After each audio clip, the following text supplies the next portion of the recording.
श्री देवी शारदा,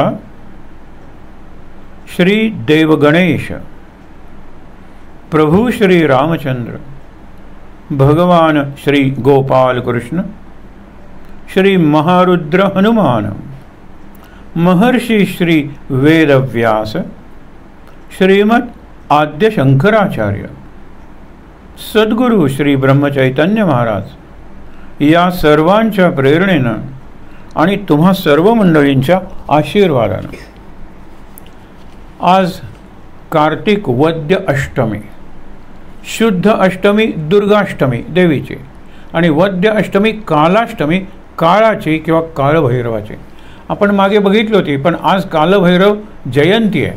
मागे आपण काय बघितलं होतं की एका अशाच शंकरांनी दिलेल्या कामगिरीवरून तो परतला आणि त्याची भूकच भागेना. शेवटी शंकरांनी सांगितलं तुला काळच खायला देतो, कारण मी महाकाळ आहे ना, तुला काळ खायला देणं हे माझ्या अधिकारात आहे. म्हणून वद्य अष्टमी तू खा, म्हणून त्याला कालाष्टमी म्हणायला लागले. एक लक्षात ठेवा, वद्य अष्टमी ही महिन्यातून एकदा येते. म्हणून 29 दिवस किंवा आता 27 दिवस म्हणून आपले काळ उपाशी असतो का? अरे तो कणाकणाने क्षणाक्षणाने खातच असतो, तो आपल्याला खातच असतो. आपल्याला आज जाणीव करून देतो एक महिना जीवनातला संपला. आपण सतत म्हणत असतो मरणाचे स्मरण असावे, हरिभक्तीस सादर व्हावे. आता हरिभक्ती तुम्ही म्हणाल तरुणांना कशाला हरिभक्ती? अरे हरीचा अर्थ काय?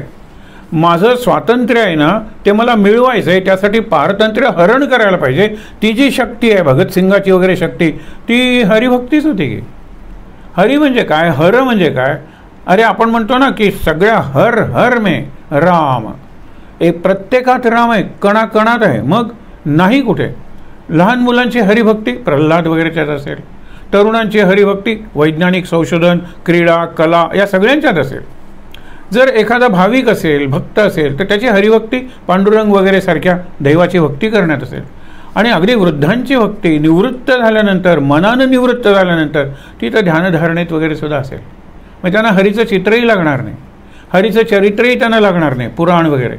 ते ध्यान करतील. हरी ही जी शक्ती आहे त्या शक्तीवर ते ध्यान करतील. त्या शक्तीची ती उपासना करून ती शक्ती आत्मसात करतील. त्या शक्तीचं आपण म्हणतो संक्रमण स्वतःत घडून घेतील. आजचा आपला जो विषय आहे 5 दिवस आपण जो मांडणार आहोत त्याची हीच कल्पना आहे. म्हणलं तर तो शैक्षणिक आहे, म्हणलं तर तो आध्यात्मिक किंवा जीवनाशी संबंधित आहे. आणि हे सगळं करण्यासाठी सूत्रमय आपण विचार करणार आहोत. सूत्र आहेत का अशी काही जीवनाचे? सूत्र अशी आहेत का शिक्षणाचे? अरे नक्कीच आहेत. पण आज कालभैरवाची जयंती आहे. हा शंकराचा 5वा अवतार, 5वा रुद्र मानला जातो. हनुमंताला आपण 11वा रुद्र म्हणतो, हा 5वा रुद्र आहे. आणि त्याला झालं होतं काय, 3 देवात श्रेष्ठ कोण असं ठरवत. कोण ठरवणार? देवांचे गुरु ठरवणार. आपण ज्याला म्हणतो निरनिराळी नावं आहेत, पण देवांचे गुरु हे देवांपेक्षा असल्यामुळे श्रेष्ठ आहेत, ज्ञानी आहेत, ते ठरवत असतील. किंवा परब्रह्म कसं ठरवणार आहे? म्हणून त्या देवाच्या गुरूंनी ठरवलं काय की तिघात श्रेष्ठ कोण. विष्णू म्हणाला कशाला उगीच स्पर्धा, म्हणून विष्णू पहिल्यांदा मागे सरला.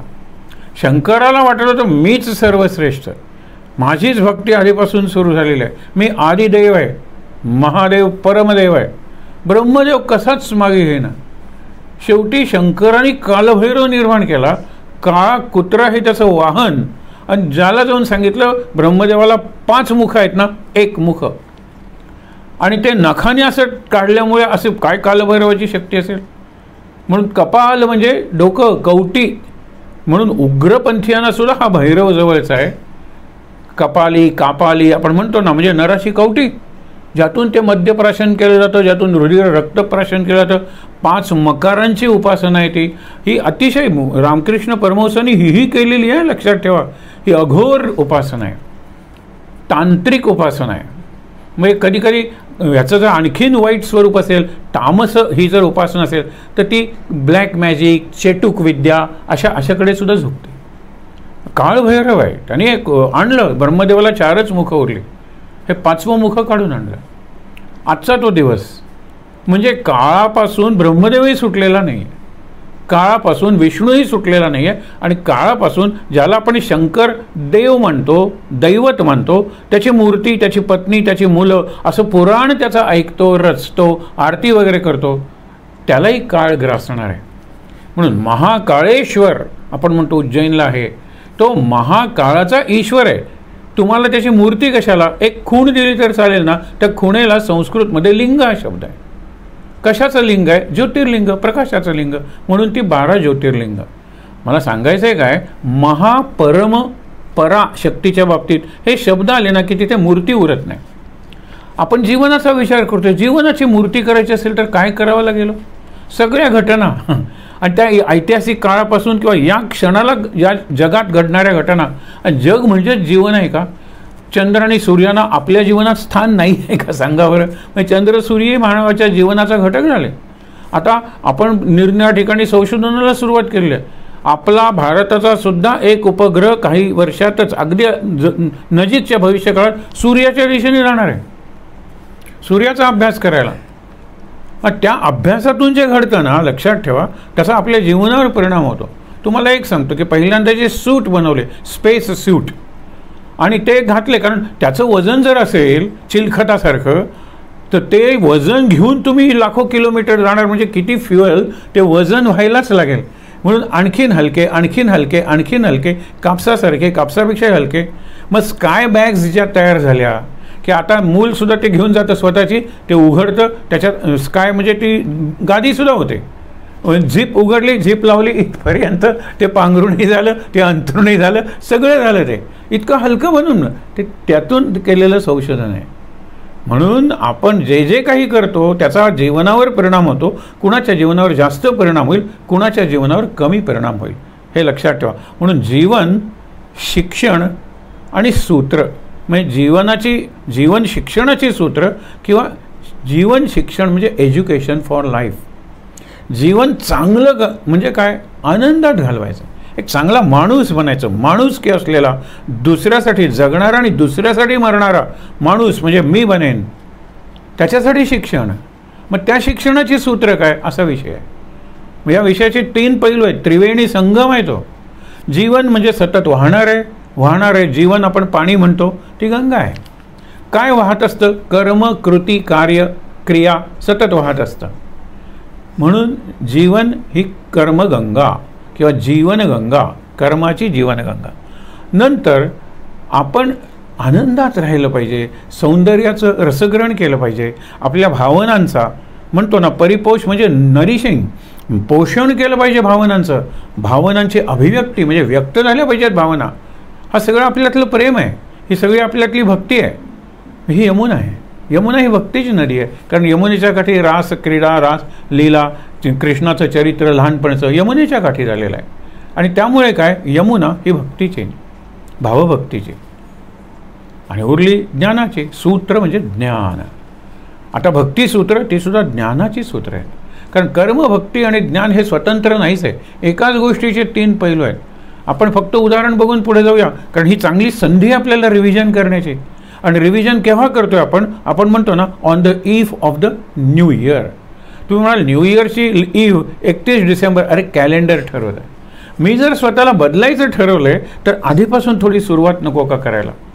विचार करा, आज 28 तारीख, 27-28 तारीख आहे, आज काय ती जी तारीख आहे, तर त्या तारखेला आपण सुरुवात केलेली आहे 27 तारीखला. हे 3 दिवस उरले, अजून 34-35 दिवस आहेत. आपण जीवनाचा विचार करूया, शिक्षणाचा विचार करूया. आणि शिक्षण म्हणजे एज्युकेशन सिस्टम असा नाही प्रकार. शिक्षण क्षेत्रात शिक्षण कोर्सेस म्हणजे अभ्यासक्रमात प्रिन्सिपल्स ऑफ एज्युकेशन म्हणजे शिक्षणाची तत्व, व्हॅल्यूज इन एज्युकेशन शिक्षणाची मूल्य, आणि फॉर्म्युले, सूत्र म्हणजे फॉर्म्युला. आपण उदाहरणं बघणार आहोत, पण एक लक्षात ठेवा, हे 3ही शब्द वजनदार आहेत. म्हणजे सरस्वती जी सूक्ष्म विचार करायला लावते, ते ऋषी, सायंटिस्ट हे चिंतन करून सूत्र तयार करतात. आता वैज्ञानिक एखादा आईन्स्टाईन E=mc², केवढंच आहे हो, पण त्याच्यात केवढं चिंतन त्यांनी केलेलं आहे, आणि त्याच्यावर आपण चिंतन किती करायला पाहिजे. एक तुम्हाला सांगतो की पूर्ण आणि अनंत =, जे पूर्ण आहे ते अनंत आहे, आणि जे म्हणजे इन्फिनिटी अँड परफेक्शन, त्या 2 निराळ्या गोष्टी नाही आहेत. इक्वेशन आहे साधं, तत्त्वम असि अहम ब्रह्मास्मी. अरे केवढे तत्त्वम असि 3 शब्द, अहम ब्रह्म अस्मी 3 शब्द, पण ते सूत्र आहे शंकराचार्यांनी 4 मठ 4 देशांना स्थापन केले आणि 4 वेदातली महत्त्वाची वाक्य, ज्याला महावाक्य वेदवाक्य म्हणतात, ती सूत्र आहेत त्या वेदाचे, आणि प्रत्येक मठाला एक वाक्य दिलं, याचं चिंतन करत राहा. म्हणजे तुमच्या शंकराचार्यांच्या पिढ्यानपिढ्या जरी निर्माण झाल्या तरी या सूत्रावर तुम्ही चिंतन करायचं. तत्त्वम असे. आता ओमवरचं चिंतन थांबणार आहे का कधी? म्हणजे एक साधं पोस्टर आपल्याला रस्त्याच्या कडेला मिळतं की Om has 101 meanings, welcome is one of them. Om म्हणजे कुणी आलं मग आपण म्हणतो अरे बापरे एवढी माणसं आली, आता झाली का बोम राहायची. प्रपंचातला बोम हा शब्द प्रपंचात आहे, हे लक्षात ठेवा. ओम हा अध्यात्मातला शब्द आहे, ओम हा पॉझिटिव्ह जीवनातला शब्द आहे. जे जीवन क्रिएटिव्ह आहे, काहीतरी निर्माण करतं, ते ओम जीवन आहे, लक्षात ठेवा. ओंकारात्मक जीवन आहे. ओम हे केवढं सूत्र आहे, त्याच्यावर चिंतन अजून चालूच आहे. विनोबाने 40 का 47 अर्थ दिलेत ओमचे, आणि म्हणाले हे मी फॉर एक्झाम्पल दिलेले आहेत, चालूच राहणार आहे चिंतन. मला त्याच्यात आणखीन निराळा अर्थ दिसेल. सूत्र आहेत ते जीवनाचे. म्हणून सूत्र म्हणजे तत्व आहे का आहे, आणि मूल्य आहे का आहे. म्हणून आपण ज्याला फॉर्म्युली किंवा प्रिन्सिपल्स किंवा व्हॅल्यूज म्हणतो जीवनाच्या, कशासाठी? चांगलं शिक्षण, एज्युकेशन फॉर लाईफ. पूर्वी आम्हाला आठवतं की आम्ही शाळेत असताना, मग गेल्या खेपेला शेवटी सांगितलं होतं की आमच्या शाळेचं नाव होतं सप्रा शाळा क्रमांक 4, म्हणजे सरकारी प्राथमिक शाळा. मग सप्रा शाळा म्हटल्यानंतर त्यांना कोणीतरी बादशाह वाटायला लागला, म्हणून सप्रावी केलं. हां, सरकारी प्राथमिक विद्यालय, हा एक मोठा बदल वाटला त्यांना. नंतर जीवन शिक्षण मंदिर, काही वर्ष ते चाललं ना. नंतर मंदिर हा शब्द सेक्युलरिझमच्या आड यायला लागला असेल, नाही तर दुसरं काय थिंकिंग आहे मला कळत नाही. इथे आपल्याकडे गोव्यात ज्या ख्रिश्चनांच्या शाळा आहेत त्यांना आपली, म्हणजे ज्याला आपण म्हणतो ना देवनागरी लिपी, त्याचा परिचय करून द्यायचा. पण अंकलिपी वापरतो की नाही आपण, कारण त्यांना माहीत आहे किती रोमन केलं तरी भारतात कुठेही जायचं असेल किंवा आता जगात कुठे हिंदी पाहिजे, हिंदी वाचायला आली पाहिजे, लिहायला आली पाहिजे, देवनागरी ते शिकवतात. त्याच्यात सुद्धा गणपतीतला आहे. या चर्चच्या ज्या शाळा आहेत, मी काही वर्षापूर्वी बघून सांगतो तुम्हाला की गणपतीतला आहे. पण आपल्या शाळातून उत्तर प्रदेशात, म्हणजे उत्तर भारतात गणेश काढून गधा, कारण त्यांना दुसरा शब्दच मिळाला नाही, गनी सुरू होणार. आणि आपल्याला मराठीत गवत मिळालं की हो, गवत गवतातला, गणेशातला नाही, गणाधीशातला नाही. हे भयंकर विचित्र आहे. पण ठीक आहे, आपण शिक्षणाचा विचार करताना गणेशाचा विचार करणार आहोत, म्हणून गणेश समोर मांडलेला आहे. वक्रतुंड श्लोक आपल्याला सगळ्यांना येतो, पण प्रणम्य शिरसा देवम हे स्तोत्र आहे, त्यातलं फक्त पहिल्या 2 ओळी आपण म्हणणार आहोत. माझ्यानंतर तुम्ही म्हणायचा.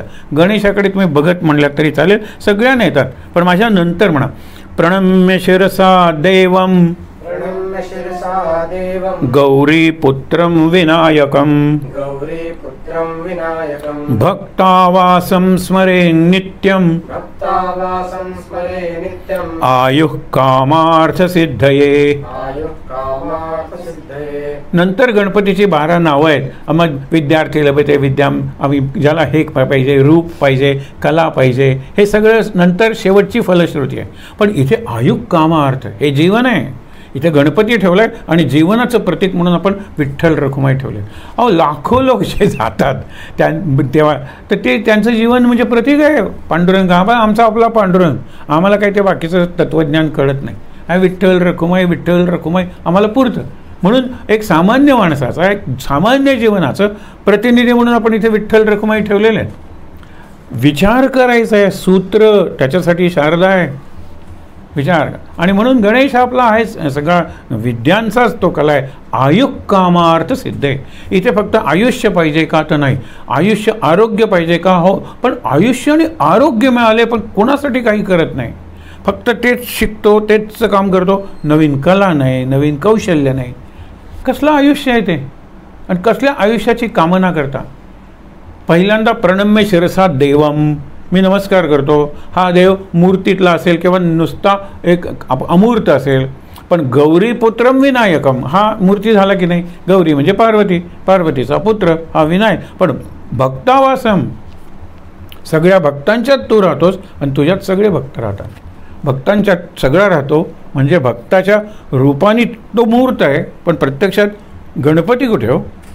नाही ना, गणपती कुठे? प्रत्येकात तो गणपती आहे. भक्तावासम, जे तुझी भक्ती करतात त्याचा आवास म्हणजे घर आहेस तू. तुझ्यात ते आणि त्याच्यात तू, हा एक म्हणून पहिल्यांदा श्लोक म्हणला. नंतर ही सरस्वती आपली शुभ्र वस्त्रावृता वगैरे आहेच, आपण तो श्लोक म्हणूया माझ्या नंतर म्हणा. या कुंदेंदु तुषारहार धवला, या शुभ्रवस्त्रावृता, या वीणावरदण्डमण्डितकरा, या श्वेतपद्मासना, या ब्रह्माच्युतशङ्करः प्रभृतिभिर् देवैः सदा वन्दिता, सा मां पातु सरस्वती भगवती, निःशेषजाड्यापः. छान. आपण बघितले हे जे 3 शब्द आहेत ना, आपण मुक्तचिंतन करणार आहोत. आपण बघितलेली उदाहरणं अशी कशी ॲप्लाय करायची उपयोजनाच्या दृष्टीने. एरवी आपण उदाहरण देतो आणि पुढे जातो. विषय आपला पौराणिक असतो, आध्यात्मिक असतो, गीता, रामायण, महाभारत असा असतो. तर अनेकांच्याकडून सूचना आली, विशेषतः शिक्षक वर्गाकडून, की आता शाळा सुरू झालेल्या आहेत, शाळेत विद्यार्थी यायला लागलेले आहेत. विद्यार्थ्यांना जवळजवळ वर्षभर प्रत्यक्ष शिक्षक भेटून ते अभ्यास सांगून ते प्रत्यक्ष फळ्यावर शिकवून प्रत्यक्ष हा जिवंतपणा जो आहे ना, हे चैतन्य आहे ना, ते गेलेलं होतं. तर अशा वेळेला असा एक विषय आपण सहचिंतनासाठी घेऊया ज्याच्यात जीवन असेल, कारण कोरोनाने जीवन व्यापलेलं होतं. आज एक जाहिरात बघितली, फार चांगली जाहिरात वाटली. एका खोलीत हत्ती घुसलाय, खोली लहान आहे आणि हत्ती घुसलाय. हा कोरोना आत घुसलेला, प्रत्येकाच्या घरात घुसलेला असा. आणि हत्तीला सगळेजण बाहेर घालवत आहेत. हत्ती बाहेर गेलाय पण त्याचं शेपूट राहिलंय. आणि म्हणून म्हणतात हाथी तो चला गया लेकिन उसकी पूछ बाकी है. काळजी घ्या, अजून काळजी घ्या. हे जे सांगितलेलं आहे, आपण विचार करूया की कोरोनाचं सावट थोडंसं उरले. आपण म्हणतो ना की हँगओव्हर जसं असतो तशी आधी येते ना, ती चाहूल असते आणि नंतर गेल्यानंतर अजूनही आपल्याला काहीतरी त्यांचे एकोज, प्रतिध्वनी असं काही ऐकू येत आहेत का? आहेत. म्हणून आपण विचार जीवनाचा संदर्भ कुठला आहे, तर आता करोनामुक्त जीवन असं समजूया की आपण स्वतःला पॉझिटिव्ह मेसेज देऊया. नाही, परदेशात सुरू झालेलं आहे, तिकडे लॉकडाऊन आलेलं आहे, बरोबर ना. एक लक्षात ठेवा की एक गमतीनं मागेही उल्लेख केला होता आपण, की समजा सगळ्या जगाचा नाश झाला तर सगळ्यात शेवटी मरणारा माणूस कुठे असेल? CEM जोड, ज्याचा आपण आज विचार करणार आहोत, त्यांनी शेवटचा माणूस कसा मरेल याचं वर्णन करणारा एक सुंदर इंग्रजीतला पॅरेग्राफ आहे. आपण त्याचा फक्त आशय पाहूया. तो घाबरून कोणीही नाही हो. पशुपक्ष्यांची भीती नाही, इतर माणसांची भीती नाही, कसली निसर्गातली पंचमहाभूतं असतील. हा कुठेतरी भिवून गुहेत जातो आणि गुहेत त्याला त्याच्या छातीचा, त्याच्या हे श्वासाचा थडथड थडथड थडथड. आणि नंतर he doesn't die with a bang but with a whimper. तो मरताना ओ आक्रोश टाहो काही करत नाही, मरत जातो, मरत राहतो, संपतो. असं म्हणजे मानवजात अशी संपणार आहे, with a Whymper, not with a bang. विचार करा, हे त्यांनी सहज वर्णन केलेलं आहे. म्हणून जीवन आपण जे बघतोय ते आता रसरशीत जगायला शिकूया की. म्हणून आपण नेहमी म्हणतो जेवणासाठी जीवन का जीवनासाठी जेवण. हा पूर्वी गोव्यात फार प्रसिद्ध वादाचा मुद्दा होता, घरगुती वादाचा मुद्दा. आणि सगळेजण म्हणायचे जेवण्यासाठी तर जगायचं, बरे जेवूया, बरं खाऊया. रामदासांचा शब्द, बरे खाऊया, बरे पिऊया, बरे लावूया, कपडे घालूया, हे सगळं बरं बरं बरं बरं जगूया. यातून तुम्ही म्हणता जगणं चांगलं होईल, लिव्हिंग लाईफ नाही. अरे साध्या माणसाचं जीवन हे समृद्ध असतं. जगाला मार्ग दाखवून देणारे येशू, मोहम्मद हे काय चांगले कपडे घालून लोकांना शिकवत होते? साधे कपडे, स्वच्छ, आतून ते स्वच्छ होते. त्या स्वच्छतेचा प्रभाव जगावर पडला. बाहेरची स्वच्छता, बाहेरचे परफ्यूम्स वगैरे केव्हा उडून जातात कळतही नाही. आणि 100 जण बाहेरचा परफ्यूम घेतात की हो विकत घ्यायच्या. ही हत्तीची जाहिरात एका अशा परफ्यूमचीच जाहिरात आहे, त्यांनी केली आपली नॅशनल इंटरेस्टमध्ये. तर फुसफुस केलं की सगळेजण मिळतो. आतला परफ्यूम सुगंधिम पुष्टीवर्धनम, हा जो मृत्युंजय मंत्र आहे त्याच्यातला जो सुगंधी हा शब्द आहे, कशाचं जीवन सुगंधी झालं पाहिजे. मागे एक सांगितलं होतं की एक राजा, त्याचा मुलगा झाला, तो आहे युद्धाच्या भूमीवर आणि युद्धाच्या भूमीवर सेलिब्रेट करायला काही नाही आहे. अरे ही मुलाची चांगली बातमी आली, पण इथे काही नाही, आपल्याला शत्रू समोर दिसतोय, शत्रूचा पाडाव केल्यानंतर विजयोत्सव साजरा करू, मग मिठाई वगैरे काहीतरी करू. पण त्याला इतक्यात आठवलं की त्याच्याकडे कमरेला एक डबी होती आणि त्या डबीत कस्तुरी होती. त्याने ती उघडल्याबरोबर सगळीकडे वास पसरला आणि त्याने एक अशी फुंकर मारून सांगितलं की हे मुला, तू जन्मलेला आहेस, तुझ्या कीर्तीचा सुगंध दश दिशांना या कस्तुरीसारखा पसरू दे. आणि पुढे मुलगा तसा झाला, हेही लक्षात ठेवा. मला सांगायचं आहे काय की सुगंध आहे हा कृतीला आला पाहिजे. सुगंध शरीराला, सुगंध कपड्यांना, सुगंध माळलेल्या फुलांना, हे सुगंध कसला आहे? हे सुगंध बाहेरचे आहेत आणि विज्ञानाने तयार केलेले आहेत. बरेचसे सिंथेटिक आहेत. अगदी तुम्ही रोज नावाचं अत्तर घेतलं तरीसुद्धा ते बनवलेलं आहे. गुलाब रसरशीत आणि गुलाबी गुलाब, त्याला पूर्वीचा गुलाबाचा वास हे आता जवळजवळ गेलेच आहे. गुलाबी गुलाब फार क्वचित आढळतात. हे का सांगतोय? जीवन आपण चर्चा करतोय. आपल्या हा विषय खूप व्यापक आहे, सगळा मुद्दे त्याच्यात येऊन जाणार आहेत. पण जीवनाचा विचार करताना अनेक कविता असतात. जीवन हे कोणीतरी एक लाडीकपणे म्हणतो गुलाबी कोडं, जीवन हे गुलाबी कोडं आहे. मग दुसरं म्हणतो नवीन लग्न वगैरे सोनेरी स्वप्न आहे ते, म्हणजे गुलाबी कोडं आहे, सोनेरी स्वप्न आहे, जीवन एक इंद्रधनुष्य आहे, कधी न अदृश्य होणारं. ह्यानं काय कळलं तुम्हाला जीवनाबद्दल? सोनेरी स्वप्न, घरात पितळेची भांडी नाही आहेत, स्वप्न सोनेरी बघतायत, स्वप्नच आहेत ती. हे इंद्रधनुष्य म्हणजे आता तुम्ही त्या प्रतीक बघायचं, त्याच्यात परत अर्थ बघायचा की 7 रंग असतात, तसे 7 रंगी आपण म्हणतो ना, सतरंगे स्वप्ने जीवनाचे अनेक असतात, प्रत्येकाचा रंग आहे वगैरे निराळा असं म्हणायचं. यातून जीवनाबद्दल काही कळत नाही. काही जण निरनिराळ्या जीवनाचं वर्णन करताना life is a riddle which none could fiddle, म्हणजे कोणी सोडवू शकत नाही असं ते कोड आहे. तुम्हाला खरं सांगू का, हँडल करू शकत नाही इतकं आपल्याला अत्यंत जवळचं जर काही असेल तर जीवन आहे ते. आपण आपलं जीवन हँडल नाही करू शकत. वेळ वाया घालवतो, शक्ती वाया घालवतो, चांगले गुण घेत नाही, दुर्गुणांचा विकास करतो, हे सगळं करतो आपण. आपण जरा झालं की पतनासाठी तयार असतो. एखादं प्रलोभन, एखादं आकर्षण आपल्याला इतकं आकर्षित करतं की आपण माणूस आहोत याचा आपल्याला विसर पडतो. विचार करा ना तुम्ही, हे कसलं जीवन आहे? आणि म्हणून हे पशुचंच जीवन आहे, हे प्राण्याचंच जीवन आहे. पण प्राण्यांना प्रलोभन वगैरे काही नाही, ते निसर्गाच्या पातळीवर म्हणून प्रकृतीच्या पातळीवर जगत असतात प्राणी. मनुष्य प्राणी आहे, तो प्रकृतीच्या पातळीवरच जगतो. म्हणून नाभीच्या खाली आपण म्हणतो मनुष्य हा पशु आहे, प्राणी आहे. त्याच्यावर संस्कृती आहे आणि खाली विकृती आहे. प्रकृतीच्या पातळीवर म्हणजे नॅचरल लेव्हलवर, जसे नॅचरल इन्स्टिंक्ट्सवर, म्हणजे एकदम आपण उपजात वृत्ती म्हणतो, सहज प्रवृत्ती म्हणतो, इन्स्टिंक्ट, तर त्याच्यावर जगत असतात सगळी जनावरं. त्यांना कर्म नाही आहे, पाप नाही, पुण्य नाही, पण त्यांना विधी निषेध नाही, त्यांना सेन्स ऑफ मॉरॅलिटी नाही आहे. कुत्री वगैरे रस्त्यात सगळे विधी करतात. आपल्याला लाज आहे, आपण काहीतरी नियम घातलेले आहेत वगैरे, हे लक्षात ठेवा. पण आता ते नियम नाही. तो ज्यावेळेला आपण म्हणतो की अनेक पत्नी करायच्या, का 4 पत्नी करायच्या, का 2 पत्नी करायच्या, का 1 पत्नी करायची, which is a better ethics, अशी चर्चा होते नेहमी. नीतिशास्त्राच्या दृष्टीने काय की एका पत्नीबरोबर राहणं, फॅमिली निर्माण करणं. आज तुम्ही म्हणाल की याला काही हसतील लोक, की काय अर्थ आहे का काही? म्हणजे extra marital affair has become normal life. मला जसं आहे मैत्रीण आहे ना, तसा तिला मित्र आहे, व्हॉट्स रॉंग? मग लग्न कशाला करायचं? म्हणून त्याच्यातून लिव्हिंग इन, हे सगळं जीवनाचं जे रूप आहे ना, ते रूपसुद्धा भेसूर व्हायला लागलेलं आहे. हे आम्ही म्हणतो आमची वय आता वाढलेली आहेत म्हणून आम्ही भेसूर म्हणतो, असं नाही आहे. त्यांनाही ते पटतं. स्थैर्य नाही आहे, कोणी वाट पाहणारी व्यक्ती नाही आहे, हे लक्षात ठेवा. की माझी 8 तास ड्युटी आहे, तुझी 8 तास ड्युटी आहे, 8 तास आपण झोपतो. आपले वर्किंग आवर्सच असे आहेत की तुला चिठ्ठी ठेवून मी जातो, गेलो, हां, तू चिठ्ठी जाऊन गेले, हां, मग बाकी भेट केव्हा होते? एखाद्या सुट्टीच्या दिवशी. आणि त्यात भांडणच होतात बऱ्याच वेळेला. म्हणून विचार करूया की जीवनाचं सुंदर वर्णन जर कुठे केलेलं असेल, जीवनाची बायोलॉजिकल डेफिनेशनसुद्धा अवघड आहे.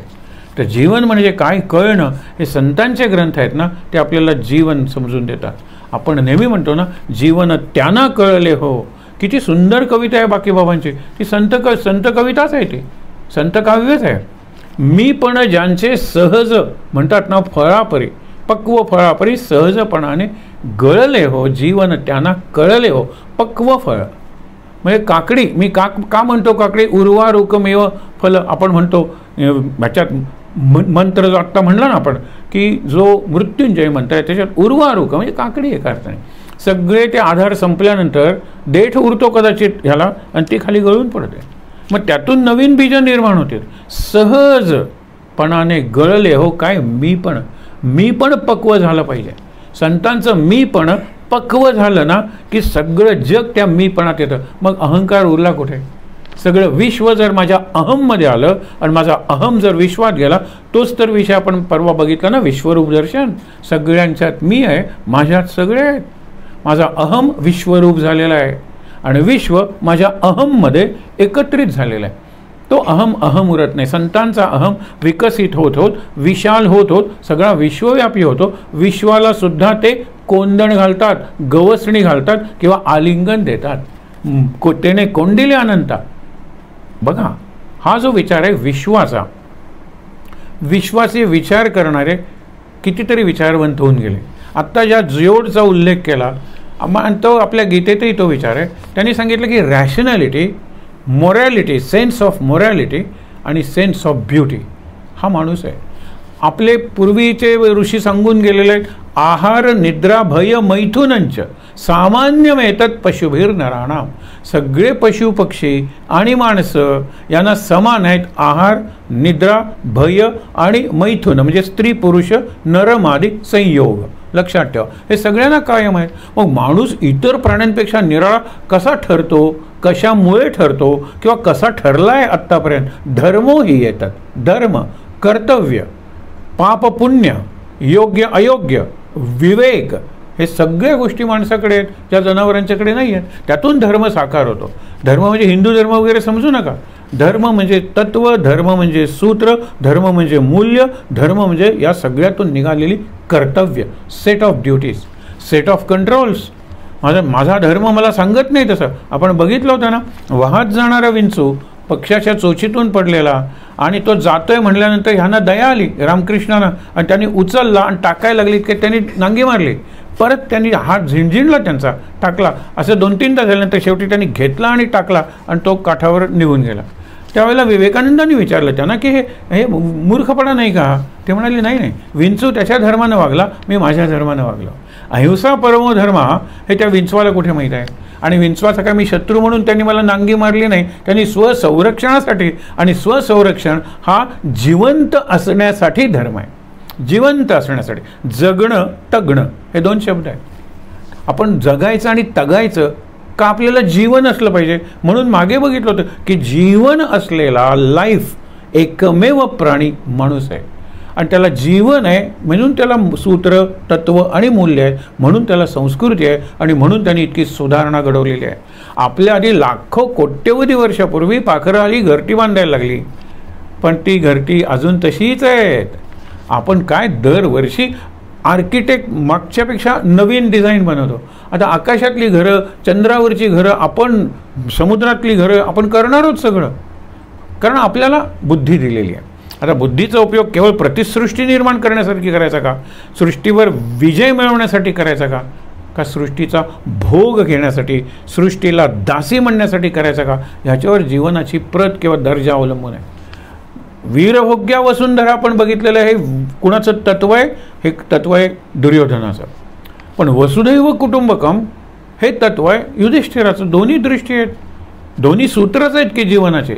पण एक दुर्योधनाचं जीवन आहे, एक दुर्योधनाची वृत्ती आहे किंवा जीवनशैली आहे किंवा दुर्योधनी संस्कृती आहे. दुसरी युधिष्ठिराची आहे.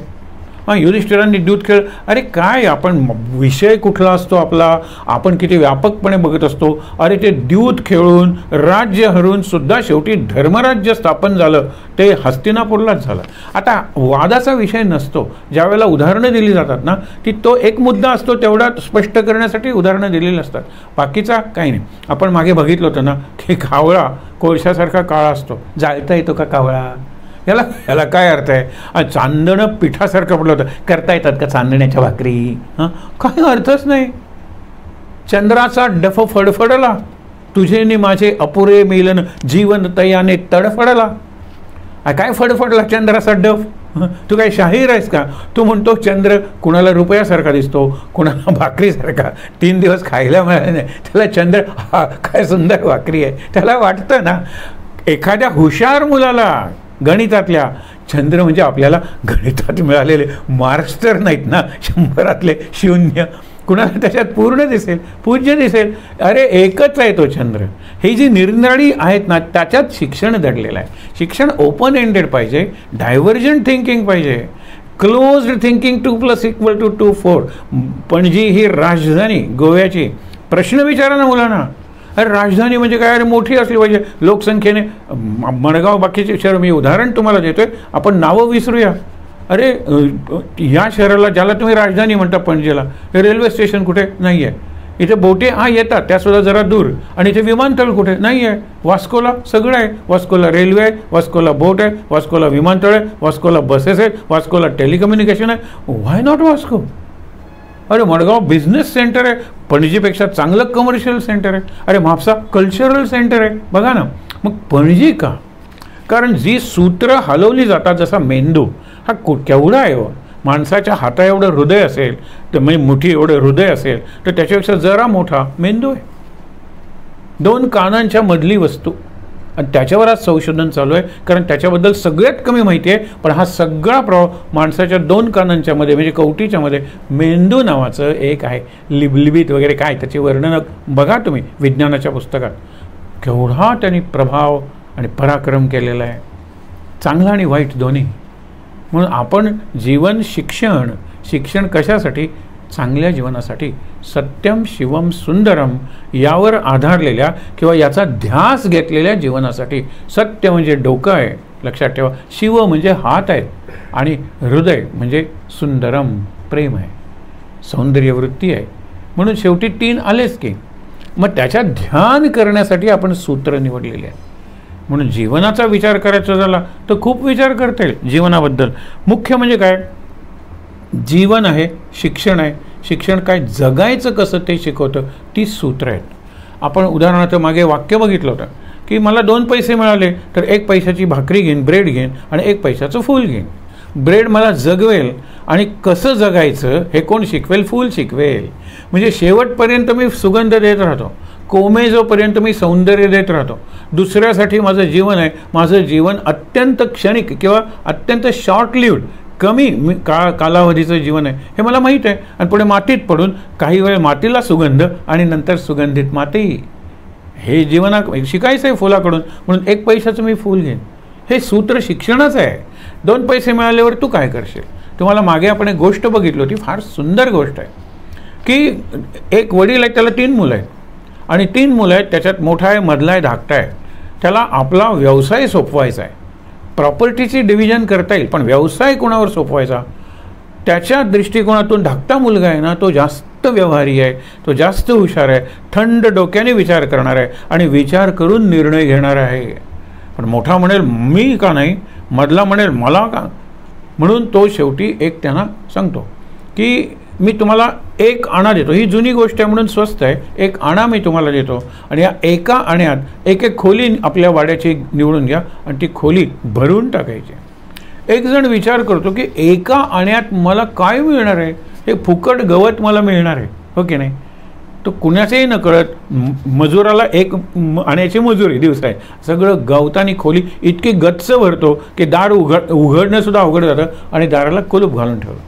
साधारण दुपारच्या वेळेपर्यंत त्याची खोली भरलेली आहे. त्याला हे गवत दुसरा म्हणतो की फुकट काय मिळणार आहे, तो माती, चिखल.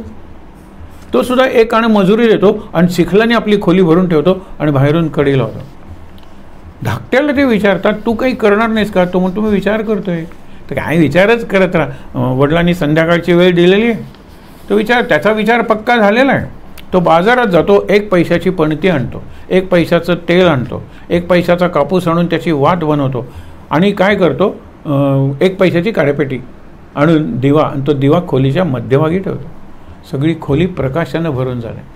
वडील म्हणतात चला चला चला आता मोठ्याची खोली आधी बघूया. बघितलं तर गवत. अरे बापरे, हे काय खाणार आहेस का तू? दुसऱ्याचं चिखल, बापरे, या जीवनात चिखल करणार आहेस का तू? आणि तिसऱ्याचा प्रकाश सगळा भरलेला आहे सगळ्यांच्या डोळ्यानं. तो म्हणतो हा माझा व्यवसाय पुढे चालवण्यासाठी योग्य आहे. म्हणून जीवन तिघांचंही आहे की हो, तिघांनाही वडिलांच्या प्रॉपर्टीत अधिकार पाहिजे. पण सूत्र कोणाचं आहे? हा म्हणतो मी असा प्रकाश काहीतरी करेन की सगळी खोली भरून जाईल प्रकाशानं, आनंदानं. आणि इकडे हे माती आहे आणि हे गवत आहे. माती म्हणजे जीवनाची माती आहे, गवत म्हणजे गवत खाऊन राहायचं आहे का आपण? माणूस आहोत ना. हे विचार करायची साधी गोष्ट वाटते आपल्याला, पण ह्या ज्या गोष्टी आहेत ना त्या जीवनाचा अर्थ समजून देणाऱ्या. फक्त मानवाला जीवन आहे, तुम्हाला सांगितलं. ईट ड्रिंक बी मेरी ही जीवनाची एक शैली आहे. ईट ड्रिंक अँड बी मेरी ही जीवनाची दुसरी शैली आहे. तुम्ही म्हणाल काय फरक आहे? Eat drink be merry, eat drink and be merry, ह्याच्यात काय फरक आहे? फक्त अँड निराळ आहे. हा काही ग्रामरचा फरक आहे? नाही, हे जीवनाचं ग्रामर आहे, हे जीवनाचं व्याकरण आहे. लक्षात ठेवा. ईट खात राहा, ड्रिंक खात राहा, आनंदात. त्या खाण्याला लिमिट नाही आहे, त्या पिण्याला लिमिट नाही आहे. आणि शेवटी मी कुठे पडलो हेही मला माहीत नाही. 1 फॉर द रोड म्हणतात ना, मी गटारात पडलो असेन, रस्त्यावर पडलो असेन.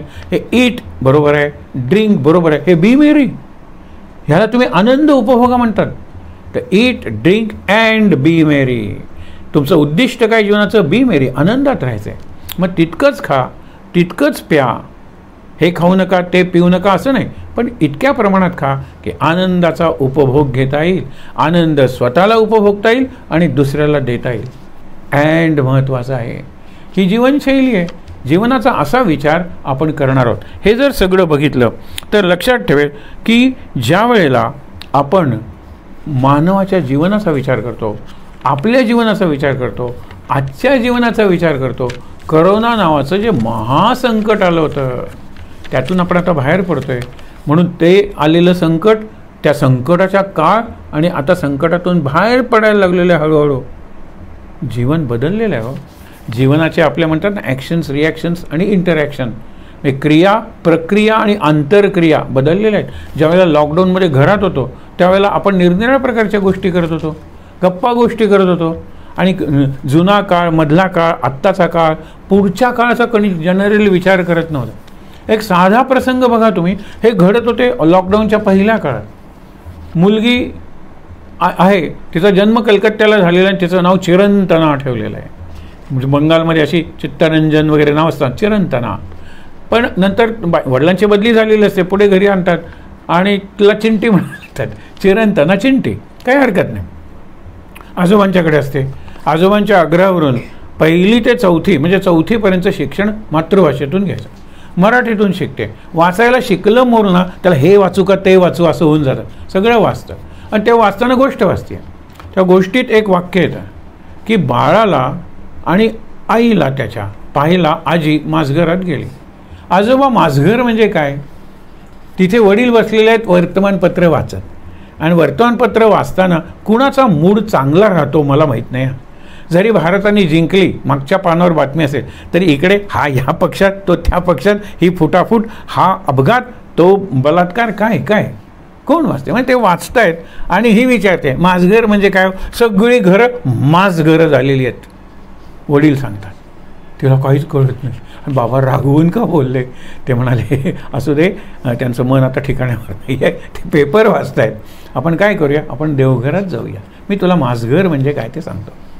वडील म्हणतात, अरे संपत्तीचा माज आहे सगळ्यांना, सत्तेचा माज आहे सगळ्यांना, कुणाला शक्तीचा माज आहे, कुणाला सौंदर्य, सगळी घरं माज झालेली आहेत. हे वडिलांनी सांगितलं.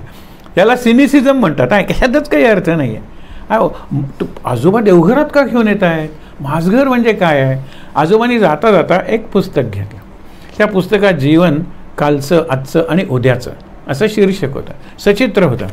त्याच्यात कालचं घर, आजचं घर उद्याचं घरपेक्षाही कालचं घर, त्याच्यात पुढच्याला आपण काय म्हणत होतो, हॉल म्हणजे दिवाणखाना होता, शेवटी स्वयंपाकघर होतं आणि मधलं माजघर होतं, मधल्या खोलीला माजघर. इकडे जरा प्रकाश वगैरे असायचा, मागे जरा प्रकाश परस वगैरे असायचं, मधल्या खोलीला ना प्रकाश ना व्हेंटिलेशन वारा, पण ती खोली खास असायची विशेषतः स्त्रियांचे.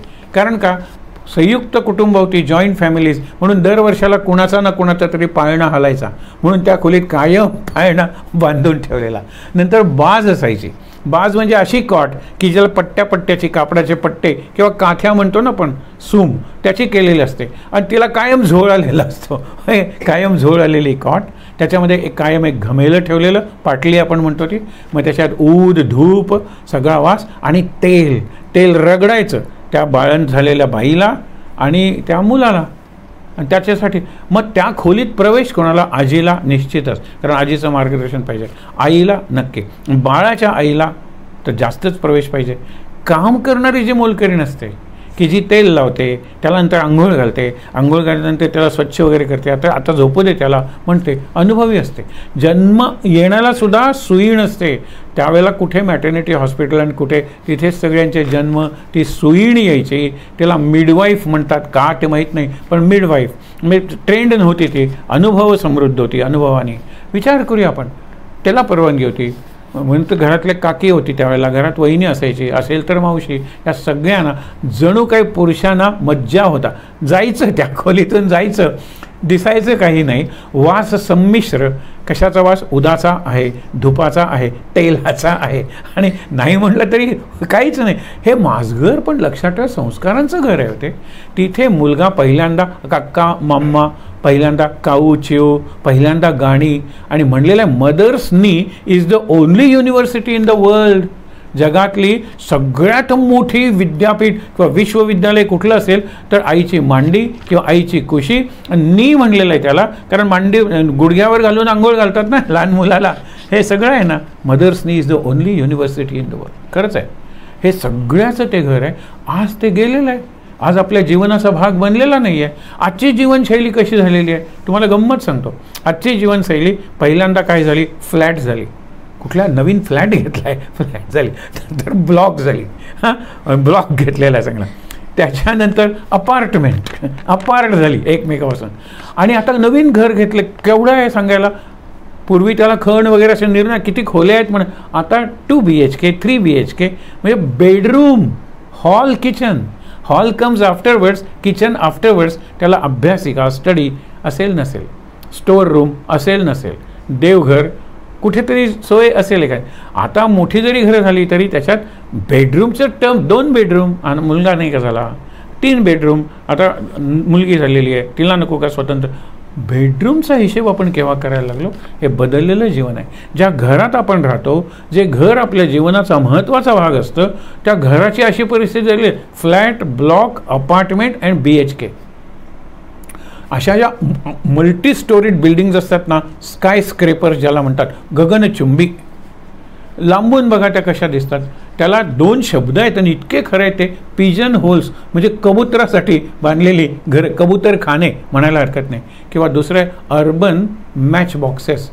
तुम्हाला खेड्यात अशी घरं आढळणार नाहीत, पण अर्बनमध्ये मॅच बॉक्सेस हे इथं लांबून दिसतात, त्या अर्बन मॅच बॉक्सेस. तसंच जीवन झालं आहे आपलं. त्या जीवनात शेजार नाही आहे. विवेकानंदानं आपण बघूया ना, विवेकानंदानं एका वाक्यात तुम्ही सांगा आमची संस्कृती अमेरिकेतली आणि तुमची भारतातली संस्कृती काय फरक आहे, असे प्रश्न त्यांना विचारले जायचे आणि स्वामीजी लगेच उत्तर द्यायचे, लगेच कृती करायचे. अशा कितीतरी गोष्टी आहेत. ते म्हणाले अगदी सोपं आहे, तुमच्या संस्कृतीत घराच्या बाहेर रस्ता असतो. आता आपल्या घराच्या बाहेर सुद्धा रस्ता असायला लागलेला आहे, हे लक्षात ठेवा. नको का ॲक्सेस रोड, नको का घराच्या बाहेर रस्ता. पण आमच्या संस्कृतीत घराच्या बाहेर दुसरं घर असतं. त्या घर म्हणजे शेजारी असतो. शेजारी म्हणजे शेजार असतो, नेबरहूड. आणि शेजार म्हणजे शेजार धर्म असतो. अडीअडचणीला आम्ही जाऊन जातो. आमच्या संस्कृतीत आमच्या घराबाहेर दुसरं घर असतं. तुमच्या संस्कृतीत घराबाहेर रस्ता असतो. कुणीही त्या रस्त्यावरून जावं, चोर जातात, शिपाई जातात, न्यायालय जातो, हा रस्ता बाजाराकडे जातो, हा रस्ता कुठेही जातो, वेश्यावस्तीकडे सुद्धा जाईल. रस्ता रोडला काय रोड कल्चर आहे. आमच्याकडे तसं नाही आहे. हा केवढा महत्त्वाचा फरक आहे. आज दुर्दैवानं या अपार्टमेंट कल्चरमध्ये आपण सुद्धा जरी आपल्या भिंती कॉमन असल्या, जरा हळू मारा खेळा, भिंत एकच आहे ना, सेपरेटिंग वॉल, पण का खेळा मारताय काका? काल 4-5 खेळे मारले. काय करायचं? अपघातात सगळं कुटुंब गेलो. आणि माझ्या मुलीचं असलं तरीसुद्धा त्यांची आम्ही मारा नको विचारायला. काय खेळ मारत होता रात्रभर, जणू काही कुणीतरी येशूला चढवते खेळावर वगैरे. आपण नुसती टीका करतो, आपण विचारत नाही, साधं विचारपूस करत नाही, तर आपण काय त्यांची सेवा करणार आहोत, काय अडीअडचणीला धावून जाणार आहोत. आता हळूहळू कोरोनानंतर माझ्या मर्यादांची जाणीव झालेली आहे, पैशाच्या मर्यादेची जाणीव झालेली आहे. मुख्य म्हणजे सत्तेच्या मर्यादेचे, सत्तेच्या गुरुमीत असलेले देश हे जास्त नमवले गेले या कोरोनामुळे. विचार करूया आपण. आता शिक्षणाकडे वळूया. जीवनाबद्दल आपण बघितलं नाही, चालूच राहणार आहे जीवनाबद्दलचं. म्हणून संस्कृतमध्ये जीवन म्हणजे पाणी सतत वाहणारं, आणि जीवन म्हणजे लाईफ विथ एल कॅपिटल.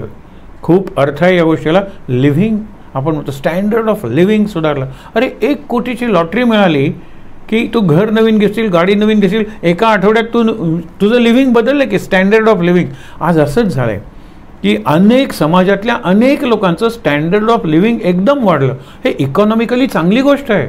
चांगली म्हणजे बिलो पॉवर्टी लाईन, म्हणजे दारिद्र्य रेषेच्या खाली होते, दारिद्र्य रेषा किंवा गरिबी, ते एकदम वरती खूप लोक आले, चांगली गोष्ट आहे. पण संस्कार कोणते राहिले? संस्कार तेच राहिले हो, संस्कार तेच राहिले. त्यात तीच खुनशी वृत्ती राहिली, त्याला कॉम्पिटिशन नाव आलं. म्हणजे तोच द्वेष राहिला, त्याला स्पर्धा नाव आलं, कॉम्पिटिशन वगैरे. म्हणून जीवन बदललं नाही, मनं बदलली नाही, जीवनं वरचेवर बदलली, आणि ज्याला लिव्हिंग म्हणतात ते बदललं. लिव्हिंग खूप बदललं. आज प्रत्येक घरासमोर 2 गाड्या असतात, माहीत आहे ना, आणि प्रत्येक घरावर एक बोर्ड तरी असतो की इथे हे क्लासेस चालतील, इथे पापड कुरडिया मिळतील, इथे कपडे जुने त्याचे नवीन हे कपडे बाळाची म्हणतो ना आपण दुपटी वगैरे करून मिळतील. या सगळ्या गोष्टी आहेत ना.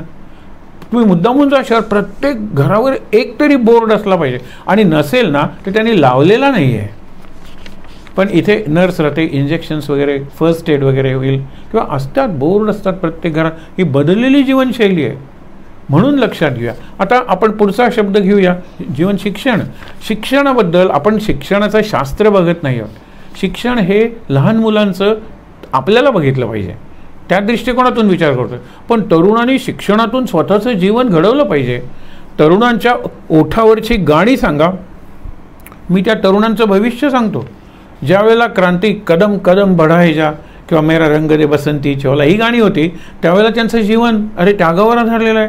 देशासाठी काही करायला तयार आहे, मातृभूमीसाठी वाटेल तो त्याग बलिदान करायला तयार आहेत.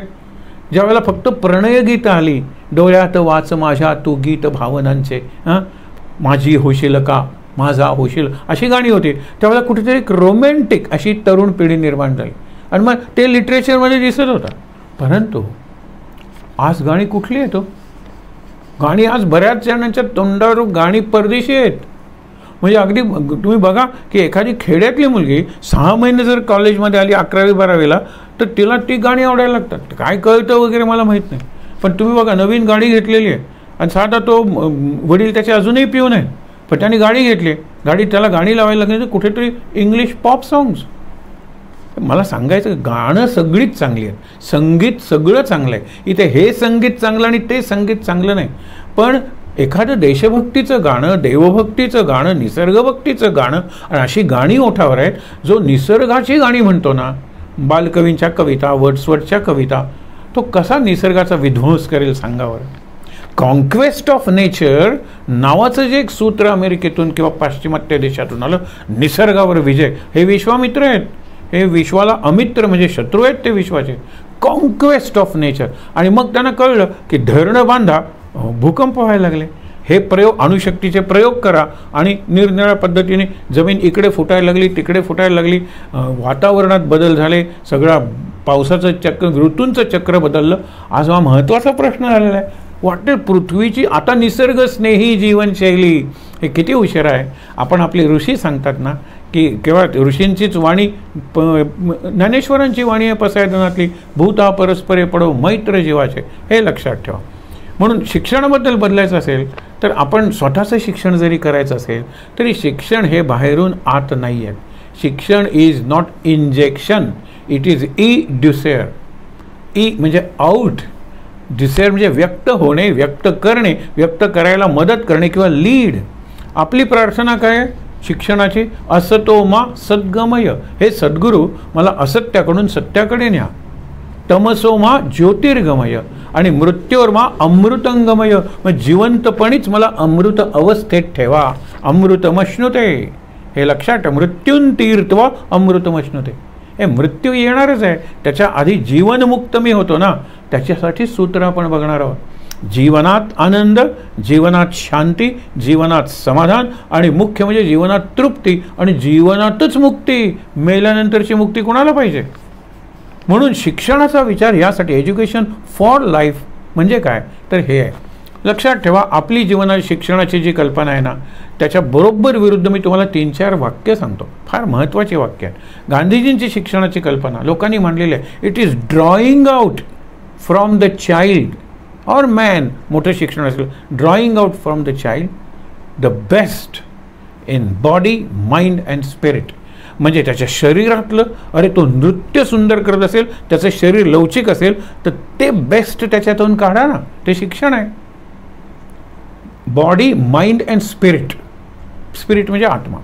त्या पातळीपर्यंत तुम्ही त्याच्या आत असलेलं बाहेर काढा. विहिरीत आहे ते बाहेर काढतो, त्याला आपण रहाट म्हणतो किंवा त्याला आपण निरनिराळी नावं देतो. कळशीतून आपण बाहेर काढतो आत, पण आडातच नाही तर पोहऱ्यात कुठून येणार म्हणतो ना आपण. सगळं खाणीतून वरती काढतो.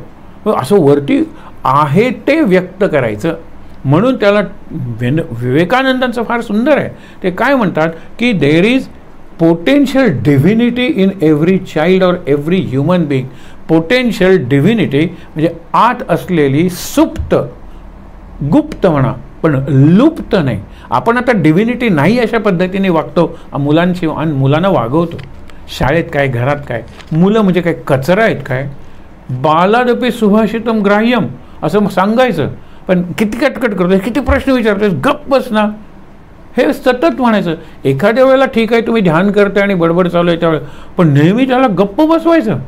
अरे त्याच्याकडून एखादं सुंदर वाक्य, सुंदर विचार, सुंदर सूत्र बाहेर पडतं, पण आम्ही त्यांना गप्पच करतो.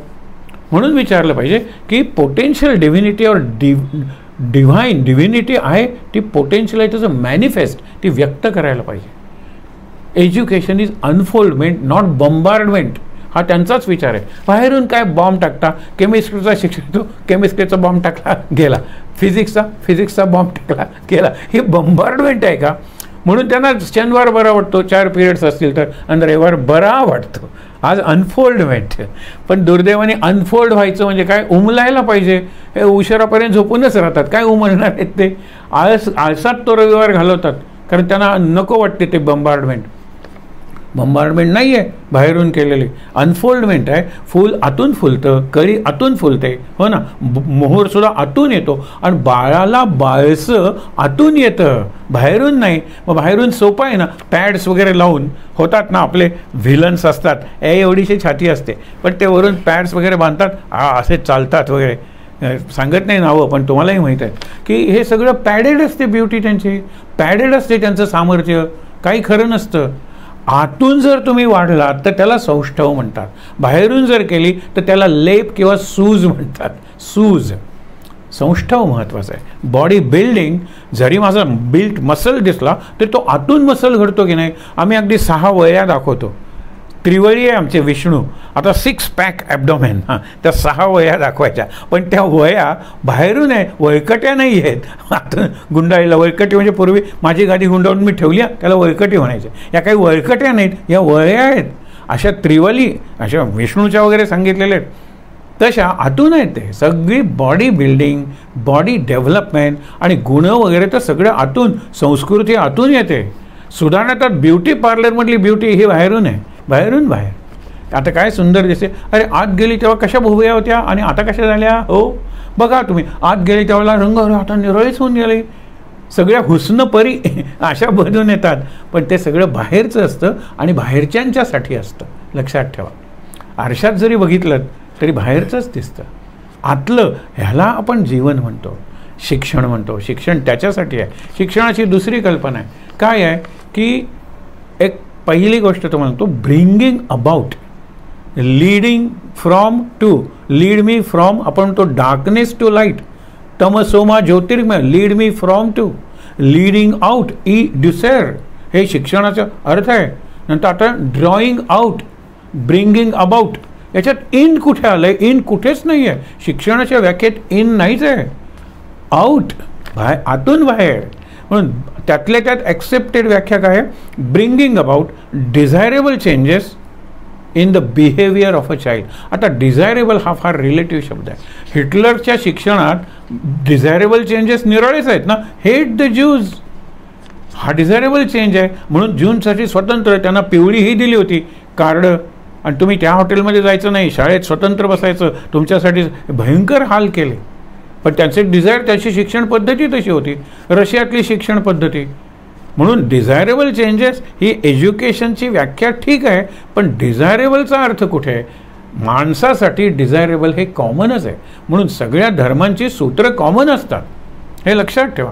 मग सूत्र म्हणजे काय आता बघूया. शिक्षणाबद्दल आपल्याला खूप विचार करायचा आहे. आपण 5 दिवस, आता उरलेला 4 दिवस तोच विचार करणार. शेवटी सूत्र बघूया ना. एखादा वैज्ञानिक E=mc², त्यांनी खूप विचार करून दिले, आपण विचार करतो. कितीतरी सूत्र अशी असतात. किती तुम्हाला यथा व्रजगोपिकानाम, नारद भक्ती सूत्र, पतंजलीची योगसूत्र, शंकराचार्यांची ब्रह्मसूत्र. सूत्र म्हणजे फॉर्म्युला, अल्पाक्षरी, अत्यंत कमीत कमी ह्याच्यात. समत्वम योग उच्चते. केवढा विचार करा तुम्ही. योग म्हणजे साम्य स्थिती, समत्व. मग खरा योगी कोण? हा समोरचा आहे, विटेवर उभा आहे ना. 28 युग पावलं जोडून नाही उभा राहता येणार आपल्याला तसं. समचरण तुझे धरिते विठ्ठला, समत्वम योग उच्चते सूत्र आहे. गीतेत अशी कितीतरी सूत्र आहेत. पण सूत्र अल्पाक्षरी असतं. सूत्राला क्रियापद असायलाच पाहिजे असं नाही, कारण ते वर्तमान काळात असतं. म्हणून गीता हा सूत्र आहेत का? हो, कितीतरी सूत्र आहेत. गीता हा मंत्र आहे का? हो, भगवंताची वाणी आहे. आणि गीता श्लोक आहेत का? कारण अनुष्टुप छंद असलेल्या श्लोकातच गीता आहे. म्हणून गीता श्लोकमय आहे, गीता सूत्रमय आहे, आणि मुख्य म्हणजे गीता मंत्रमय आहे. म्हणून सूत्र हे छोटं असतं, पण खूप मोठा अर्थ त्याच्यात, पॅक्ड विजडम म्हणतात ना, तसं पॅकिंग करून ते घट्ट भरलेलं असतं. म्हणून एखादा, आपण पूर्वी हातबॉम्ब वगैरे करायचे ना, आपटवार असायचे बघा, मागे कोणाच्या तरी मार फटकन मारला, तो घाबरायचा. कारण आपटल्यानंतर ती गच्च भरलेली दारू असते ना, सुतळी बॉम्ब म्हणतात. अरे केवढा कर्कश आवाज यायचा. ते बॉम्ब म्हणजे आत दारू ठासून भरलेली असते. तसं ठासून भरलेलं विजडम म्हणजे विवेक किंवा शहाणपण पिढ्यानपिढ्याचं सूत्रात असतं. म्हणून सूत्रांवर आपण विचार करणार आहोत, आणि हा सगळा विचार उद्यापासून करणार आहोत. शिक्षणाची सूत्र मध्यवर्ती आहे, शिक्षण आहे, आणि शिक्षण हे जीवनासाठी आहे. जीवन शिक्षण मंदिर आपण म्हणलेलं होतं. आता मंदिराचं चित्र समोर ठेवून आपण थांबूया. मंदिर म्हटलं की त्याला निरनिराळे घटक येतात. मंदिराची म्हणून वास्तू असते, त्याला एक मंडप असतो, नंतर त्याला गर्भकूड असते, गाभारा. मग गाभाऱ्यामध्ये एक प्लॅटफॉर्म असतो, चबुत्रा म्हणतात, आणि त्याच्यावर मूर्ती ठेवलेली असते किंवा काहीतरी एक आकृती काहीतरी ठेवलेलं असतं. हे झालं. मंदिराच्या बाहेर प्राकार असतो, परिसर असतो, तो सुद्धा पवित्र स्वच्छ ठेवायचा असतो. म्हणून आता हे शिक्षण मंदिर आहे. शाळा हे शिक्षणाचं मंदिर आहे का? हो. घर हे शिक्षणाचं मंदिर आहे का? निश्चितच. अरे संपूर्ण जीवन आहे ना, हेच शिक्षण मंदिर आहे. पण जीवनाचं मंदिर करण्यासाठी शिक्षण हा आपला विषय आहे. आणि मंदिर करायचं म्हणजे त्याच्यात मूर्ती ही सगळ्यात महत्त्वाची आहे. मूर्ती पूज्य आहे. मूर्तीची पूजा करतो त्याला पुजारी म्हणतात. आणि पुजारी काय करतो? निरनिराळे साहित्य आणि निरनिराळे कृती. म्हणून पंचारती किंवा निरांजन आहे. निरांजनाला तेल, कापूस वगैरे लागतं. निरांजन लावतं आणि निरांजन ओवाळायचं, ही क्रिया झाली. म्हणून पुजाऱ्याला साहित्य लागतं. पुजारी निरनिराळी कृती करतो, त्याला पूजा म्हणतात. पण पूज्य भाव महत्त्वाचा नाही का? हा पूज्य भाव महत्त्वाचा आहे. आणि हा पूज्य भाव म्हणजे शिक्षण आहे. ही बाकीची शिक्षणाची साधन आहेत. टेक्स्टबुक म्हणजे शिक्षण आहे का? नाही. ज्ञान आहे का? नाही. परीक्षेतले मार्क्स म्हणजे सुद्धा दुर्दैवाने सांगतो ज्ञान नाही. जे मला जीवन सुंदर करायला उपयोगी पडतं, जीवनात मला उपयोग करायला ॲप्लिकेशन आणि निरनिराळी कौशल्य असून माझ्या आणि इतरांच्या जीवनात आनंद भरून टाकायला मदत करतं, ते खरं शिक्षण आहे. आणि त्याची सूत्र आपण उद्यापासून बघणार आहोत. म्हणून एक लक्षात ठेवा, आपलं जीवन हे मंदिर बनलं पाहिजे. मग आत्मा आहे ना आपली आतली, सगळ्यात आतली आत्मज्योत म्हणा, आत्मवस्तू म्हणा, काहीतरी हे सूत्र आहे खरं. त्या आत्म्यासाठी सगळं, त्याला आत्म अध्यात्म म्हणलेलं आहे. म्हणजे आपण या उरलेल्या 4 दिवसात अध्यात्म दर्शन घेणार आहोत. जीवन सुंदर. नास्तिक असला तरी अध्यात्म तुम्हाला कुठे चुकले हो. तुम्हाला देवाची औपचारिक पूजा, कर्मकांडी पूजा, फॉर्मल वर्शिप ती चुकली असेल, मानत नाही मी मूर्तीला, अरे पण देवत्वाला मानावंच लागेल.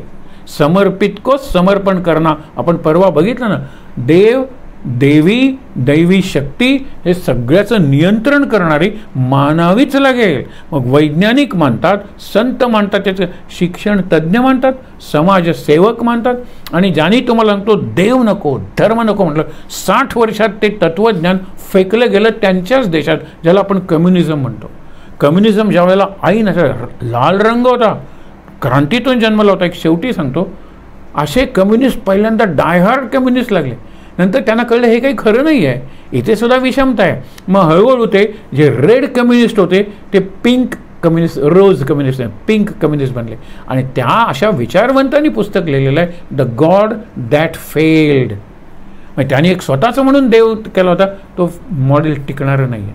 पण कुठेतरी श्रद्धा पाहिजे, कुठेतरी भाव पाहिजे. आणि श्रद्धा भाव यांनी युक्त आणि आनंदी आणि आनंदमय आणि इतरांना आनंद देणारं असं जीवन जगण्यासाठी कोणती सूत्र आहेत ते उद्यापासून बघूया. शिक्षण मध्यवर्ती नाही आहे, शिक्षण आणि जीवन सूत्र मध्यवर्ती आहे. त्या ठिकाणी ताट बसूया.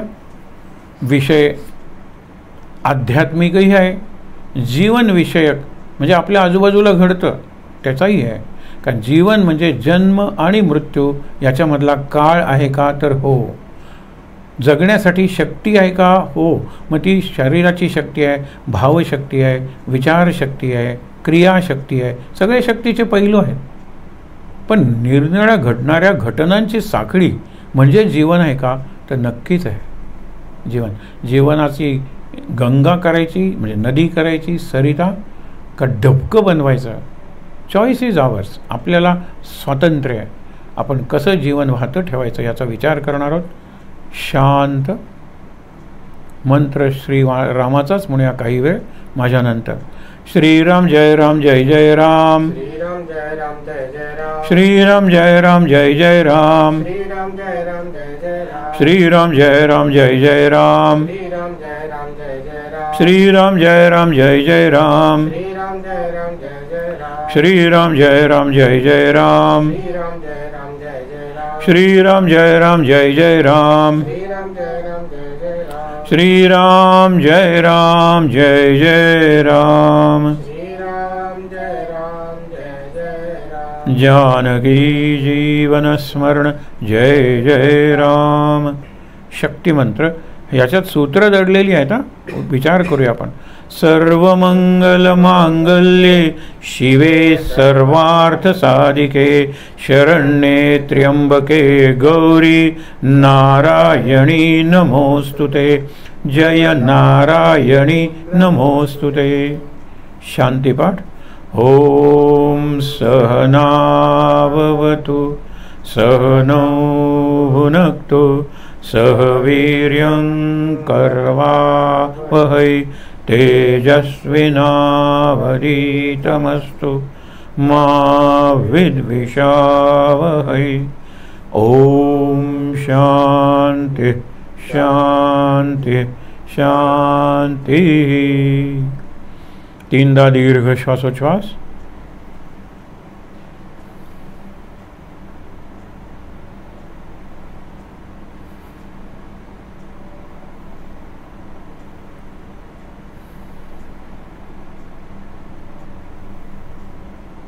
हातावर हात चोळून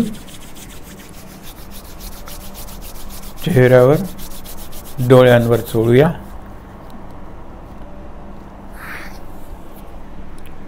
अगदी सावकाश डोळे उघडून समोरचे विठ्ठल रखुमाई, सद्गुरुनाथ, जीवन यज्ञाचं प्रतीक, आपण प्रतीकमय जी सरस्वती काढतो, यज्ञकुंड आणि त्यातून उठणाऱ्या ज्वाला, त्यांचं दर्शन, आणि मुख्य म्हणजे गणेश शारदा,